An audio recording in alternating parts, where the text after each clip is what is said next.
Hey everyone, in this video we will see how to fix British Gas smart meter not showing gas, display, signal and meter fix.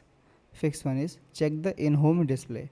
Make sure the in-home display is switched on, then place the display closer to your electricity smarter meter.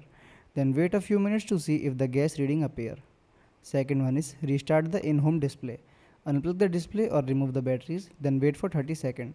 Turn it back on and allow it to few minutes to reconnect. Third one is check the gas meter display. Press the button on the gas meter to wake up the screen, then check if the meter shows reading or any error messages. If the screen stays blank, the meter may need further inspection. Fourth one is wait for the meter to reconnect. Smart gas meter communicate through the electricity meter.